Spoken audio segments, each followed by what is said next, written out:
दोस्तों नमस्कार, मैं हूं पवन त्यागी।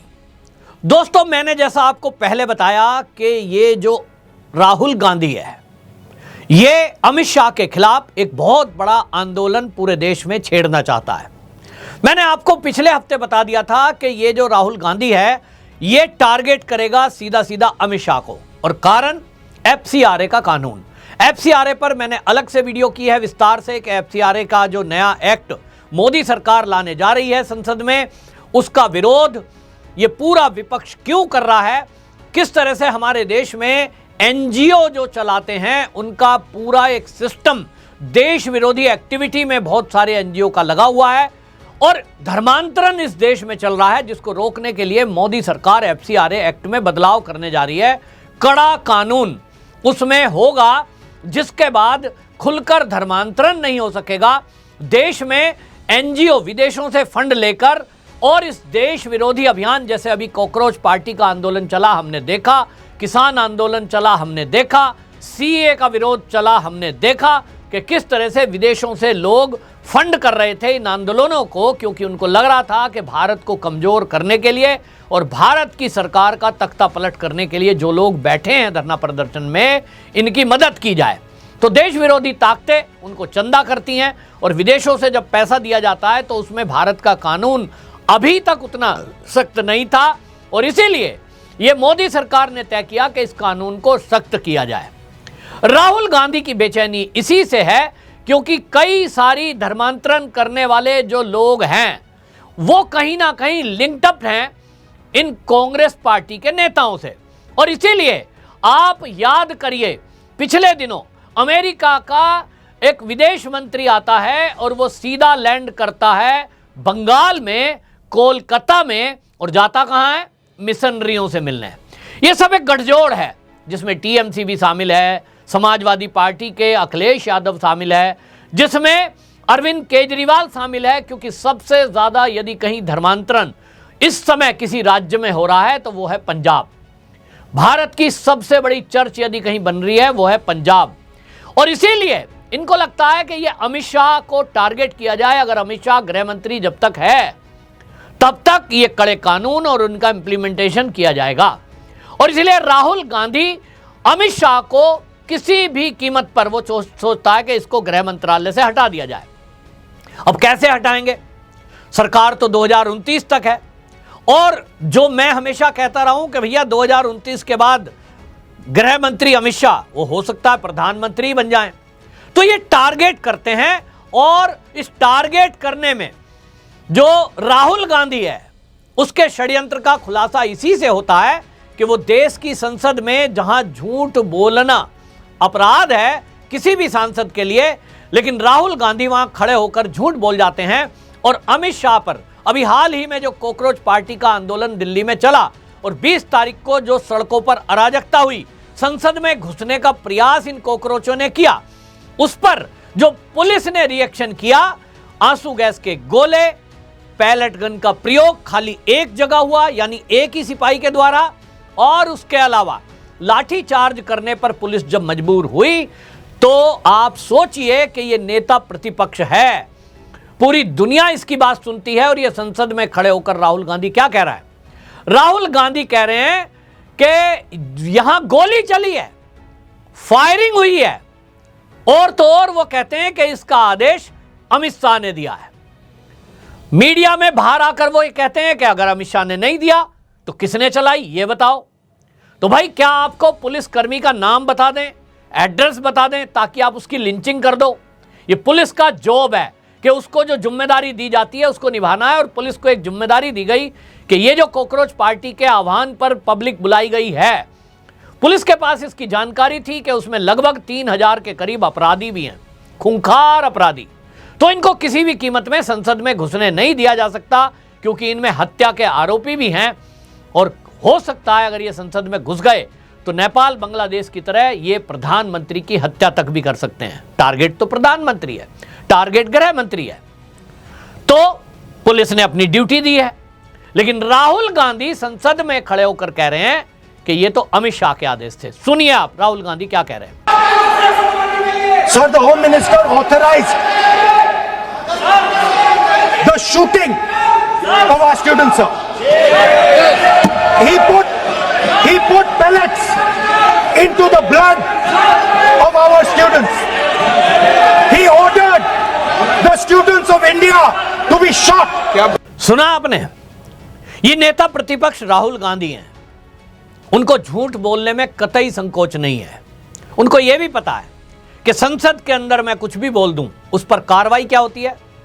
भाई नेता प्रतिपक्ष हैं, संसद की ही कार्रवाई हो सकती है, कमेटी बनाई जाएंगी, फिर उस पर सांसदों की वोटिंग होगी, लंबी प्रक्रिया है। और इनको पता है कि यह होगा नहीं।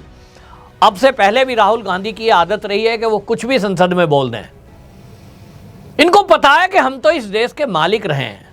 ये मोदी तो 2014 में आया है, हमारा कोई कुछ बिगाड़ नहीं सकता। कुछ करने की कोशिश करेंगे तो हमारे पास सुप्रीम कोर्ट है, हम सुप्रीम कोर्ट में जाएंगे, हमारे पास बड़े बड़े वकील हैं।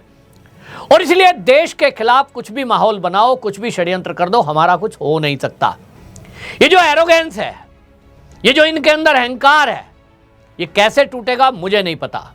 लेकिन पूरा देश इस बात को लेकर गुस्से में है कि राहुल गांधी ये जिस तरह से एक्ट करता है, ये राहुल गांधी चुनी हुई सरकार को गिराने के लिए जो षड्यंत्रकारी हैं, जो षड्यंत्र कर रहे हैं कि इस देश में तख्ता पलट कर दिया जाए, उनको राहुल गांधी पीछे से सपोर्ट करते हैं।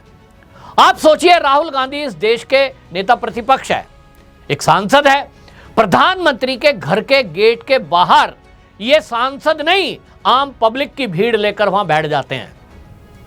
अति संवेदनशील क्षेत्र में प्रधानमंत्री के आवास के बाहर भीड़ को बुलाकर आह्वान करना, वो खाली नेता नहीं बैठे थे वहां मुख्यमंत्री भी बुला लिए गए, वहां बाकी कांग्रेसी भी बुला लिए गए और आम पब्लिक भी। मैं तो मौजूद था वहां, आपने वो देखी होगी जो वीडियो। आम पब्लिक को बुलाया गया, व्हाट्सएप मैसेज दिए गए, जल्दी प्रधानमंत्री के घर के बाहर पहुंचिए। और ये सब अचानक से हुआ। तो एक जिस तरह से नेपाल का आंदोलन हुआ, बांग्लादेश का और श्रीलंका का आंदोलन हुआ, राहुल गांधी इस तरह से देश के प्रधानमंत्री के घर में क्या पब्लिक को घुसा देना चाहते थे? एक सवाल है ये। उस समय बहुत सारे कानूनविद ये कह रहे थे राहुल गांधी के खिलाफ इसको लेकर केस दायर होना चाहिए कि राहुल गांधी ने सुरक्षा में चूक की है, सुरक्षा में उन्होंने भेदन किया है, क्योंकि किसी को भी इस बात की अनुमति नहीं होनी चाहिए कि आप राष्ट्रपति के आवास के बाहर, प्रधानमंत्री के आवास के बाहर इस तरह से धरना प्रदर्शन कर दें। लेकिन कुछ हुआ नहीं, क्योंकि सुप्रीम कोर्ट है साहब, वहां कहेंगे ये तो अभिव्यक्ति की आजादी है। ठीक है जी, सुरक्षा की बात हुई, ये कहेंगे हमने तो कुछ वहां करा ही नहीं।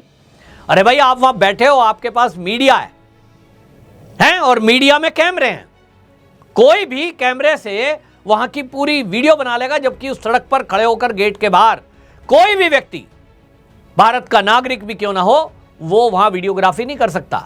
लेकिन उस दिन वहां देश विदेश के कैमरे मौजूद थे।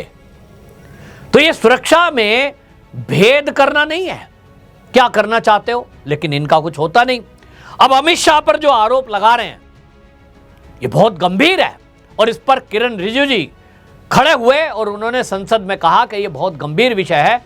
देश के गृह मंत्री पर आप इस तरह से आरोप लगा रहे हैं कि गृह मंत्री ने गोली चलाने के आदेश दिए, फायरिंग के आदेश दिए। उन्होंने चुनौती दी राहुल गांधी को कि हिम्मत है तो राहुल गांधी अमित शाह का वो आदेश दिखाएं, और अगर ना ही दिखा सकते तो क्या राहुल गांधी माफी मांगेंगे? पहला एक्सपीरियंस 2014 के बाद का तो मेरा यही है, राहुल गांधी, सोनिया गांधी, प्रियंका गांधी वड्रा या कोई भी कांग्रेसी ये माफी नहीं मांगते, क्योंकि उन्हें पता है कि मोदी सरकार बहुत कमजोर है इस मामले में। इस मामले में मैं भी कहूंगा कि मोदी जी बहुत कमजोर है। इसका उलट हुआ होता कि कांग्रेस की सरकार होती और बीजेपी का कोई नेता प्रतिपक्ष इस तरह की बयानबाजी करते हुए सोनिया गांधी पर कोई आरोप लगा देता, राहुल गांधी के बारे में बोल देता कि फला जगह राहुल गांधी के आदेश पे फायरिंग हुई, तो मैं निश्चित जानिए 50 केस तो सुप्रीम कोर्ट में हो गए होते, और जो भी लोकसभा का स्पीकर होता वो अवमानना का केस चला चुका होता, और माफी मांगनी पड़ती उस मंत्री को जो बीजेपी का होता। लेकिन बीजेपी अपने आप को सुपर डुपर पता नहीं क्या दिखाने के लिए ये करते हैं, कुछ नहीं करते, और इसलिए देश में एक निराशा का माहौल पैदा होता है। नेता चिल्ला रहे हैं, होगा कुछ नहीं, तो खाली आप एक्सपोज करके छोड़ दे रहे हैं। अरे भाई सांसदी रद्द करो, कितने सारे केस पेंडिंग है राहुल गांधी के ऊपर। दोहरी नागरिकता का केस पेंडिंग है, मोदी कम्युनिटी को अपमान करने वाला केस पेंडिंग है, कई सारे अवमानना के केस पेंडिंग है, पेंडिंग ही चलते जा रहे हैं। कभी सुप्रीम कोर्ट में सीजीआई को कहते ही नहीं कि भैया उन केस में सुनवाई करो। तो फिर राहुल गांधी को तो लगेगा ही कि हम तो इस देश के राजा हैं, हमारा कुछ हो नहीं सकता। लेकिन मुद्दा असली ये नहीं है। मुद्दा ये है कि राहुल गांधी असल में अमित शाह को टारगेट क्यों कर रहे हैं, आगे क्या करेंगे। तो आपको बता दूं, ये विपक्षी पार्टियों की साजिश है और राहुल गांधी पूरा एक खाका तैयार कर चुके हैं। विदेश यात्रा में गए थे तभी तय हो गया था कि अब की बार तुमको एक ही आंदोलन करना है। ये कॉकरोच वाला तो बीच में आ गया, उस पर तो ये छात्र पर बोल रहे हैं, इनका मुद्दा वो नहीं है। धर्मेंद्र प्रधान का इस्तीफा हो रहे, उसकी जगह प्रहलाद जोशी आ गए, इन्हें उससे कोई फर्क नहीं पड़ता। मुद्दा तो अमित शाह है, क्योंकि इस देश में नशाखोरों पर अगर लगाम लगी है वो तो अमित शाह ने लगाई है। कभी आप रिकॉर्ड उठाकर देखिए, गूगल कर लीजिए कि मोदी सरकार आने के बाद हमारे देश में कितने अरबों रुपए की ड्रग पकड़ी गई है। ड्रग कार्टेलरों पर प्रहार इससे तगड़ा कभी नहीं हुआ देश के इतिहास में। तो बौखलाहट किस में है? जो ड्रग का धंधा करते थे। टारगेट कौन होगा? अमित शाह। इस देश में नक्सलवाद देश की आजादी के पहले से शुरू है। ये वामपंथी लोग इसी तरह लाल सलाम कहते हुए आम भोले भाले वनवासियों को, गांव वालों को बंदूकें थमाकर और सरकार से लड़ा रहे थे। विकास नहीं होने दिया वनों में, ठेकेदारों को गोलियां मार दी गई ताकि उन्हें भड़काया जाए। सेनाओं पे हमले होते थे, लेकिन अमित शाह ने प्रण किया कि 31 मार्च लास्ट डेट होगी इस देश में नक्सलियों की, तो वो करके दिखा दिया। तो निशाने पर कौन आएगा? अमित शाह। नक्सली जितने भी सरेंडर करके घर में बैठे हैं, आपको लग रहा है कि वो खुशी से गए हैं? ना, गोली के डर से गए हैं। लेकिन वो घर में बैठ के शांत नहीं बैठेंगे। उनके जो दाएं बाएं, लेफ्ट राइट, जो उनके मददगार हैं, क्या उसमें राहुल गांधी भी है? ये क्वेश्चन मार्क है। क्योंकि राहुल गांधी के समय में, यानी कांग्रेस के टाइम में, उन पर कभी भी खात्मे के लिए उस तरह का अभियान चलाया ही नहीं गया जैसा अमित शाह ने चलाया। और अब तीसरा करंट मुद्दा आ गया है धर्मांतरण, फर्जी एनजीओ और एनजीओ के फर्जी धंधे, इस देश को कमजोर करने के लिए षड्यंत्रकारियों को फंडेड करना। तो निशाने पर तो अमित शाह आएंगे और इसीलिए अमित शाह को मंत्रालय से हटाने के लिए राहुल गांधी इस तरह के आरोप लगा रहे हैं ताकि पूरे देश में अमित शाह के खिलाफ गुस्सा फूटे। और ये छात्र जो आज उनको दिखाई दे रहे हैं कि नीट एग्जाम का तो किस्सा निपट गया क्योंकि शिक्षा मंत्री का इस्तीफा हो गया, अब इनको लगता है कि इस मुद्दे पर उन छात्रों को भड़काकर अब की बार अमित शाह के विरुद्ध धरना प्रदर्शन देश में कराया जाए और अमित शाह पर दबाव बनाया जाए कि वो गृह मंत्री पद से इस्तीफा दें। तो भाई, ये जो षड्यंत्रकारी लोग हैं, ऐसे गृह मंत्री का इस्तीफा चाहते हैं जिसने ड्रग पर कार्रवाई की, नक्सलवाद पर कार्रवाई की, जो धर्मांतरण पर कार्रवाई कर जा रहे हैं। तो फिर हम सबका क्या कर्तव्य बनता है? फिर से वही सवाल, जो राष्ट्रवादी हैं, जो सनातनी हैं, जो संत समाज है और जो ये मानता है कि इस देश में ड्रग नहीं होना चाहिए, नक्सलवाद नहीं होना चाहिए, धर्मांतरण नहीं होना चाहिए, तो आपकी और हमारी जिम्मेदारी बनती है कि अमित शाह के साथ ऐसे समय में खड़े हों। तो फिर इस तरह के संदेश को घर घर तक पहुंचाना, हर मोबाइल तक पहुंचाना, ये भी राष्ट्रवाद है। और इसीलिए इस वीडियो को अधिक से अधिक शेयर करें और कमेंट में जरूर लिखें कि अमित शाह से आप जो वो करने जा रहे हैं सहमत हैं कि नहीं, और राहुल गांधी ने जिस तरह के आरोप लगाए हैं इस पर आपका क्या मत है। वंदे मातरम।